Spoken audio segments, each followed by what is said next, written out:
গাড়িতে আপনার ওই জিনিসটা যে ছোটো ছোটো গেলা আমরা তো চিনি না, ওগুলো আপনার হয়ে গেছে ভারত গেলা হয়ে গেছে। এখন বোঝা যাচ্ছে যে মাইন্ড বলছে সবাই, কিন্তু আমরা জানি না। পরে আজকে 10টার দিকে মতিনুল্লার কাছে বললাম যে ভাই আপনি এখানে চলেন তো একটু দেখেন তো জিনিসটা কী। ওরে উনি আইসে বললো যে পুলিশকে সঙ্গে সঙ্গে ফোন দিন, বললো যে এখানে মাইন্ড জাস্ট এই পর্যন্ত। তাছাড়া আমরা মাটি কাটি রাস্তায় দেওয়ার জন্য এখন র্যাব সদস্যরা পরীক্ষা নিরীক্ষা করলে আমাদের একটা আতঙ্ক কাটবে, তাছাড়া তো উপায় নাই। এখানে সবাই তো এখন ভীতু, ভয়ে তো মানে সবারই জানটাই হয়ে যাচ্ছে যে এখানে মাইন্ড কোথাও। তাহলে এখানে আমি তো এখানে বাড়ি আমারও ভয়ে তো জানটা ছুটে যাচ্ছে। আজকে সকালের দিকে থানায় একটা মেসেজ যায় যে বেদবাড়িয়া গ্রামে কিছু একটা পতিত জমিতে কিছু সন্দিগ্ধ জিনিস দেখা গিয়েছে।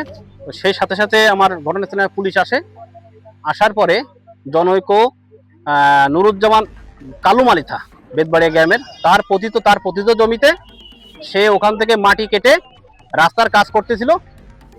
ওই কাজ করার সময় সে এই সন্দিগ্ধ জিনিসগুলো দেখার পরে আমরা এখানে আসি। আমাদেরও মনে হচ্ছে এটা সন্দিগ্ধ বস্তু। আমরা জায়গাটা কর্ডন করেছি, ভালোভাবে কর্ডন করেছি। আমি পুলিশ মোতায়েন করছি, পুলিশ সার্বক্ষণিক পাহারায় আছে।